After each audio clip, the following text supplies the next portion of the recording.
God एक बार फिर खुदा के कलाम से शेयर करने का मौका मिला।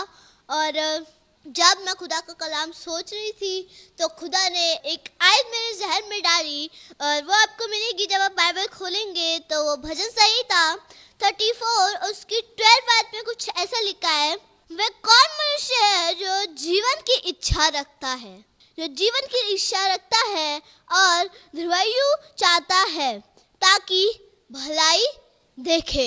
हम में से बहुत से लोग जो टीवी में देख रहे हैं मुझे, वो बहुत से इच्छा चाहता है कि मेरी आयु बढ़े, बहुत सी इच्छा चाहता है कि मेरे बच्चों को अच्छी एजुकेशन मिले, बहुत से लोग चाहते हैं कि मैं जल्दी से ठीक हो जाऊं। बहुत सारी इच्छाएं, मेरी भी इच्छा है, मेरे परिवार की भी इच्छा है, आपकी भी इच्छा होंगी, आपके परिवार की भी इच्छा होंगी।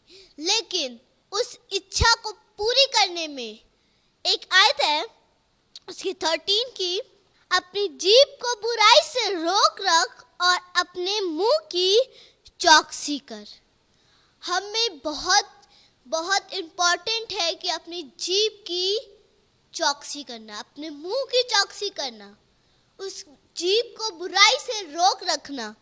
जब तक हम इस जीभ को बुराई से रोक रखेंगे, जब अय्यूब खुदा से दुआ कर रहा था, तूने लिया तूने दिया, तेरा नाम मुबारक हो, तब तेरी उसकी बीवी आई, तब उसने बोला अब भी तू खुदा का नाम लेगा।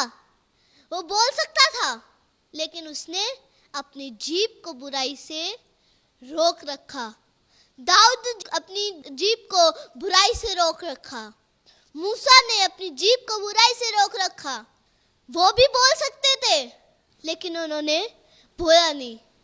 कोई हमारे लिए बोल दे तो हम उसे पलट के जवाब देते हैं 1 सेकंड में। तो आप कैसी क्रिश्चियनिटी में, आप कैसे क्रिश्चियन हैं जब आप अपनी जीभ को बुराई से रोक नहीं सकते?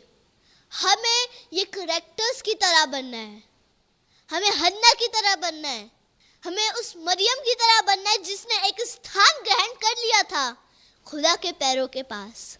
हम बहुत सी बार अभी भी मार्था बने हुए हैं, हम अभी भी खाना ही बना रहे हैं, हम मरियम नहीं बने अभी तक। क्यों?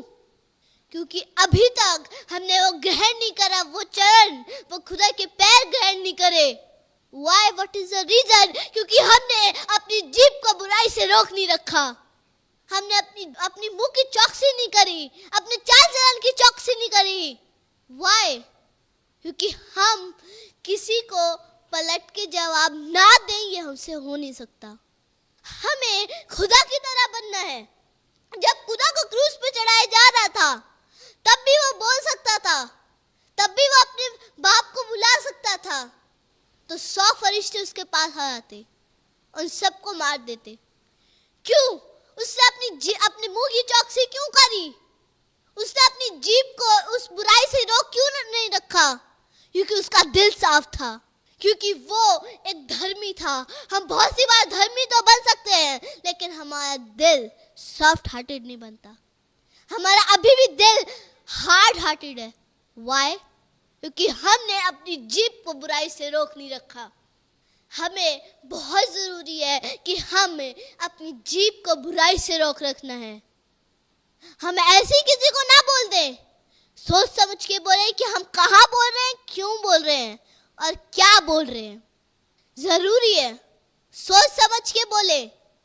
हम कुछ बिजनेसमैन होते हैं तो सोच समझ के सब काम करते हैं। जो घर बनाते हैं वो सोच समझ के घर बनाते हैं कि इसे ऐसे करेंगे, इसे ऐसे करेंगे। आपके और मेरे घर वाले भी बोलते होंगे कि इसे ऐसे करेंगे, इसे यहाँ रखेंगे, इसे वहाँ रखेंगे। लेकिन क्या हम जहाँ शब्द बोलते हैं, क्या हम ध्यान देते हैं हमें क्या बोलना चाहिए, कहाँ बोलना चाहिए और क्यों बोलना चाहिए?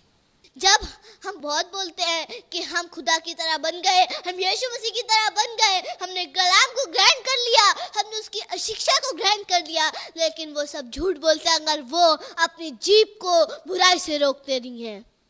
अगर वो पलट के जवाब देते हैं तो वो झूठ बोलते हैं कि हमने खुदा को ग्रहण कर लिया, हम खुदा की तरह बन गए। एक छोटी सी परेशानी आ गई तो हम घर पर रुके हुए हैं। क्यों? What is the reason? क्योंकि हमने अपनी जीभ को बुराई से नहीं रोक रखा। आज हमारे पे परेशानी क्यों आ रही है? क्यों? क्योंकि हम दूसरों को जवाब देते हैं। हम दूसरों को गंदे गंदे वर्ड्स बोलते हैं। चर्च में तो हालेलुया, प्रेज लॉर्ड, लेकिन बाहर जाके वही सांप की तरह टेढ़े बन जाते हैं। किसी ने चाटा क्या मार दिया, हम तो उसे बोलने ही लग गए, माँ बहन की गाली दे रहे हैं। वाई? हम चर्च में जैसे थे बाहर कैसे बन गए? हमने क्योंकि हमने अभी तक दाऊद का शरीर ग्रहण कर रखा है। जब फल खाया तो वो भी अधर्मी बन गया, क्योंकि उसे हव्वा ने खिलाया। शैतान ने उन दोनों को बहका दिया। क्यों? क्योंकि शैतान ऐसी बहकाता है, ऐसी हमारे कान में फुसफुस करके चला जाता है और हम भी उसके जाल में आ जाते हैं। क्यों? क्योंकि अभी तक हमने अपनी मुंह की चौकसी नहीं करी, क्योंकि अभी तक हमने अपनी जुबान को उस बुरी लफ्जों से बचा के नहीं रखा। बहुत जरूरी है कि अगर हम क्रिश्चियनिटी में आ गए हैं, हम चाहते हैं कि उस स्वर्ग में उस खुदा के साथ बैठे। अभी तो आपके बगल में आपका घरवाला बैठा होगा, आपकी पत्नी बैठी होगी, आपके बच्चे बैठे होंगे, आपके पति बैठे होंगे, लेकिन जब स्वर्ग में होंगे तो खुदा बैठा होगा आपके साथ। आपके बगल में खुदा बैठा होगा। क्यों? कैसे बैठेगा?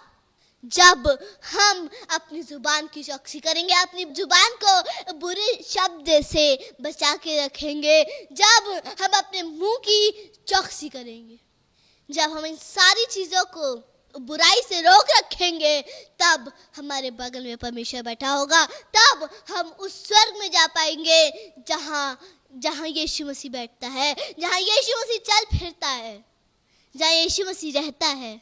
तो बहुत ज़रूरी है कि हम अपनी बुराई को, अपनी जीभ को बुराई से रोक रखें। अगर हम ये सारी चीज़ें करेंगे तो इसकी वजह क्या होगी? इसका सारा निचोड़ क्या होगा जब हम ये सारी चीज़ें करेंगे? इसकी 19 की आयत में लिखा है, धर्मी पर बहुत सी विपत्तियां आती तो हैं, परंतु यहोवा उन सब से मुक्त करता है। जब हम अपने जीभ को बुराई से रोक रखेंगे तो चाहे जितनी भी परेशानी आ जाए, सारी बुरी शक्तियों ने हम पे घेर रखा है, लेकिन एक तलवार है जिससे मैं सबका कत्ल कर दूंगा। कौन है वो तलवार? ये परमेश्वर यीशु मसीह। कौन है वो पुस्तक जो हमें सिखाती है कि हम कैसे उन बुरी शक्तियों का नाश कर दें? बुरी शक्तियाँ कौन सी हैं? बहुत सी फिल्म में दिखाते हैं भूत, लेकिन हमारे में पूरी शक्तियां हैं शैतान। शैतान की सारी शक्तियां, उन सब का हमें कत्ल करना है। कैसे? अपनी जुबान को बुरी बातों से, बुरी शब्दों से बचा के रखें, तो जितनी भी मुसीबतें आएंगी, विपत्ति आएंगी, उन सब से क्या करेंगे? यीशु मसीह मुक्त करेगा। हम 1 साल से बीमार पड़े हैं, 1 साल से वो बीमारी हमारे अंदर है, तो क्या होगा जहाँ अपनी जुबान को, बहुत से लोगों को देखा होगा आपने, कंट्रोल नहीं कर पाते अपना गुस्सा। यीशु मसीह ने भी तो अपना गुस्सा कंट्रोल करा था। तो हम किस खेत की मूली हैं कि हम अपनी जुबान को कंट्रोल में नहीं कर सकते, अपने गुस्से को कंट्रोल में नहीं कर सकते? क्यों? हम बहुत कहते हैं हम खुदा की तरह बन गए, हम धर्मी बन गए। धर्मी तभी बनते हैं जब अपनी जुबान को बुरी शक्तियों से, बुरे शब्दों से, बुरे कामों से रोक रखते हैं। तभी यीशु मसीह हमें बरकत देगा और उन सारी विपत्तियों को हमसे दूर कर देगा, उन सारी शैतान की चीज़ों को हमसे दूर कर देगा। अगर आप चाहते हैं कि आपकी बीमारी वो ठीक हो जाए, आपकी तकलीफ वो दूर हो जाए, आप जो कोर्ट के चक्कर काटते रहते हैं वो खत्म हो जाए, वो कोर्ट के चक्कर, तो एक काम करिए कि आपको अपनी जुबान को अब बुरी शक्तियों से बचा के रखना है। तभी आपकी सारी विपत्तियां खत्म हो सकती हैं, तभी आपकी सारी मुसीबतें उस परमेश्वर वो खत्म कर देगा।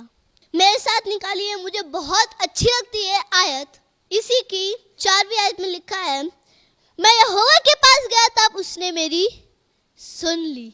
जब हम खुदा के पास जाते हैं, जब हम खुदा से कुछ मांगते हैं, हन्ना वो बांझ थी, उसके पास कोई बच्चा ही नहीं था, उसके सब हंसी उड़ाते थे कि ये तो बांझ है। जब वो खुदा के पास गए पूरे मन से, तब खुदा ने उसकी सुन ली। लेकिन उसने एक प्रॉमिस करा था, अगर आपको याद है तो मैं आपको बता देती हूँ कि उसने एक प्रॉमिस करा था, जब तू मुझे एक औलाद देगा मैं उसे तेरे घर में छोड़ के आऊँगी। ये हमारा प्रॉमिस टूट जाता है खुदा से। जब हम खुदा से कोई प्रॉमिस करते हैं, जब खुशियाँ आ जाती हैं, दुख में तो प्रॉमिस कर देते हैं कि कर देंगे, जब खुशियाँ आती हैं तब खुदा इच्छा पूरी कर देता है। अभी हमने 12वीं आयत में पढ़ा कि वह कौन मनुष्य है जो अपनी इच्छा को नहीं मानता, जो इच्छा नहीं रखता। जब हम दुख में हो, हमारी इच्छा है कि ये कर दे खुदा बाप, हम प्रॉमिस भी करते हैं खुदा बाप हम रोज आएंगे तेरे घर, हर रविवार आएंगे, लेकिन हर संडे आएंगे, हर थर्सडे आएंगे। लेकिन जब खुशियाँ आ जाती हैं, जब इच्छा पूरी हो जाती है, तब 4-4 महीने दिखाई नहीं देते चर्च में, 4-4 महीने, 2-2 महीने दिखाई नहीं देते थर्सडे को चर्च में। क्यों? हन्ना की तरह क्यों नहीं बन रहे? हन्ना लेडी थी, ये मतलब नहीं कि जेंट्स पे ये काम नहीं करेगा, दोनों। मैंने आपको बताया था कि पुत्र, अगर पुत्र आए तो ये मत समझिए लड़का ही है। लड़का लड़की खुदा की नजरों में एक समान है। लड़का लड़की खुदा की नजरों में एक समान है, क्योंकि वह दूल्हा है और हम सब उसकी दुल्हन है। इसलिए हम ये ना समझे कि हन्ना है तो हमारा क्या काम, हम तो लड़के हैं। नहीं, हन्ना है तो आप भी समझिए, आप भी समझिए, क्योंकि खुदा सब पे काम करता है। ये नहीं कि लड़कियों पे ही काम करेगा। अगर हन्ना का जिक्र आया, अगर मरियम का जिक्र आया, ये नहीं कि अगर यूसुफ का जिक्र आया या मूसा का जिक्र आया तो उसी जेंट पे काम करेगा। नहीं, खुदा सब पे काम करता है। अगर एक कैरेक्टर हो, या वो जेंट हो या वो स्त्रीलिंग हो, खुदा एक ही से बात करेगा, दोनों से बात करता है खुदा बाप। ये नहीं कि महिला का जिक्र आया तो महिला, जेंट्स का जिक्र आया तो जेंट्स। नहीं, आजकल की लड़कियां कितनी आगे जा रही है लड़कों से। क्यों? क्योंकि उन्होंने अपने आप को एक्टिव कर लिया है। वैसी हमें जरूरत है कि हम भी एक्टिव हैं खुदा के काम में, हम भी खुदा के काम में आगे बढ़े। जब हम खुदा हमारी सुन लेता है तो हम वो प्रॉमिस भूल जाते हैं। हमें हन्ना की तरह बनना है कि जैसे हन्ना प्रॉमिस करके गई, जब उसके घर में खुशियां आई तब भी उसने खुदा के प्रॉमिस को याद रखा, जो उसने खुदा से प्रॉमिस करा था कि हाँ मैं कर दूंगी। वैसी हमें भी आज बहुत ज़रूरत है, जब हम खुदा के पास गए हैं तो उसका प्रॉमिस भी हमें याद रहना चाहिए। ये आपको मिलेगी 34 की 20 आयत में कुछ ऐसा लिखा है, वह उसकी हड्डी की रक्षा करता है और उसमें से एक भी टूटने नहीं पाएगा। जब हम उसके प्रॉमिस को याद रखेंगे तो हमारी हड्डी की रक्षा करेगा। एक्सीडेंट क्यों ना हो जाए, बड़ा एक्सीडेंट क्यों ना हो जाए, छोटा एक्सीडेंट क्यों ना हो जाए, वो हमारी हड्डी की रक्षा करता है। जब हम उसके प्रॉमिस को याद रखेंगे, जब हम उसकी आज्ञा को याद रखेंगे, जब हम हन्ना बन जाएंगे, तो बहुत ज़रूरी है कि उसके प्रॉमिस को याद रखें, जीभ को उस बुराई से रोक रखें, अपने मुंह की चौकसी करें। भूल ना जाए कि हमें चौकसी करना है। ये नहीं कि हमारे पे जिसने बोल दिया हम उसे पलट के जवाब दे। नहीं, सहन करिए जैसे यीशु मसीह ने सहन करा था। आइए दुआ करें, अपने सरों को झुकाएं और अपने मन को परमेश्वर पे लगाएं। हालेलुया। धन्यवाद करते हैं यीशु मसीह, आपने मैं अच्छा रखा यीशु मसीह, अच्छी दुनिया में यीशु मसीह, आपने हमें संभाल कर रखा यीशु मसीह, आपको धन्यवाद करते हैं यीशु मसीह। यीशु मसीह इन लोगों के लिए दुआ करते हैं यीशु मसीह जो भी सुन रहे हैं यीशु मसीह। यीशु मसीह इनको एक ऐसी शिक्षा देना है यीशु मसीह, ताकि अपनी जीभ को बुराई से रोक रखे यीशु मसीह, अपनी मुंह की चौकसी करे यीशु मसीह, ताकि इनकी जीभ से, इनके मुंह से कोई छल की बात ना निकले यीशु मसीह। और इनको याद रहे कि जो इन्होंने आपसे प्रॉमिस करा है यीशु मसीह, इनको हन्ना की तरह बनाइए यीशु मसीह, ताकि ये भी अपना प्रॉमिस याद रख सके यीशु मसीह। जो भी इनकी परेशानी है यीशु मसीह, इनके जीवन से वो परेशानी जाती रहे यीशु मसीह, हमेशा हमेशा के लिए यीशु मसीह। जो शैतान इनके जीवन में काम कर रहे हैं यीशु मसीह, वो हमेशा हमेशा के लिए जाता रहे यीशु मसीह। यीशु मसीह के नाम से मांगते हैं, आमीन।